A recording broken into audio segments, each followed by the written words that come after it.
Internautes, salut, c'est toujours pour moi un plaisir de vous retrouver et bienvenue à ce nouveau bulletin sur Mireille Mwamba Télévision. Ouvrons ce bulletin avec l'arrivée de cette flottille navire de guerre russe dans les eaux cubaines pour effectuer des manœuvres conjointes avec les forces armées cubaines.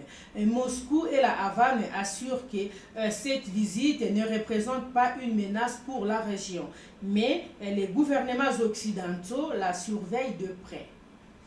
En Mauritanie, la campagne électorale pour la présidentielle du 29 juin a officiellement débuté. Le président sortant, Mohamed, a lancé sa campagne dans la capitale. Face à lui, 6 candidats de l'opposition qui prônent pour les changements. Le secrétaire d'État américain s'est entretenu avec le président gambien sur fond des craintes que ce pays ne revienne sur l'interdiction des mutilations génitales féminines, notamment l'excision. Les dirigeants réunis en Italie appellent la Chine à cesser de fournir des composants d'armes à la Russie en guerre contre l'Ukraine qui a signé un accord historique avec les États-Unis. 50 milliards de dollars américains d'ici fin 2024 pour l'Ukraine.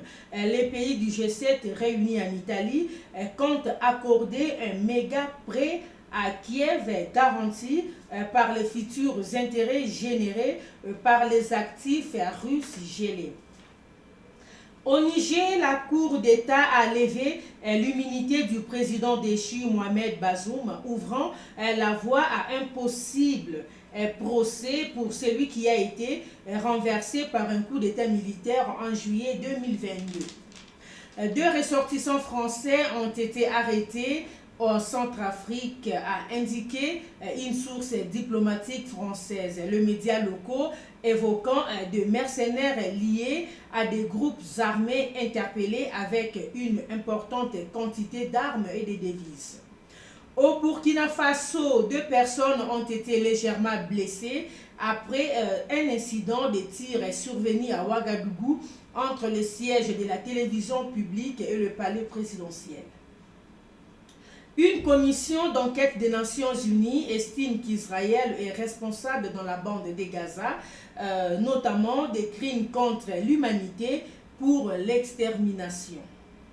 En Afrique du Sud, le Congrès national africain et son principal rival, l'Alliance démocratique, acceptent de travailler au sein du nouveau gouvernement d'unité nationale d'Afrique du Sud. Notons par ailleurs qu'il s'agit d'un changement politique capital après 30 ans de gouvernement majoritaire de l'ANC.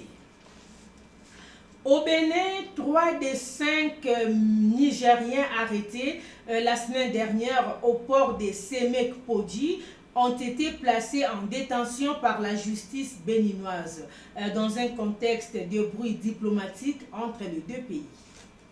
La République démocratique du Congo envisage de mener des sanctions judiciaires contre le groupe Apple après la mise en demeure adressée en avril contre cette entreprise accusée d'utiliser dans ses produits des minerais exploités illégalement sur son territoire. Mesdames et messieurs, c'est par ici que nous bouclons notre bulletin d'aujourd'hui. Merci de nous avoir suivis. Si c'est pour vous la toute première fois de nous découvrir, commencez par vous abonner et surtout, n'oubliez pas d'activer la cloche de notification pour ne manquer aucune de nos nouvelles vidéos. Pour toutes vos informations, vous pouvez nous contacter via notre numéro WhatsApp qui est affiché là sur notre écran. D'ici là, portez-vous bien. La prise de vue et la réalisation de ces bulletins a été assurée par Joyce Ilunga Kalengai et à l'assistance par la présence de Grace Mwanza Kalengai. D'ici là, portez-vous bien et salut.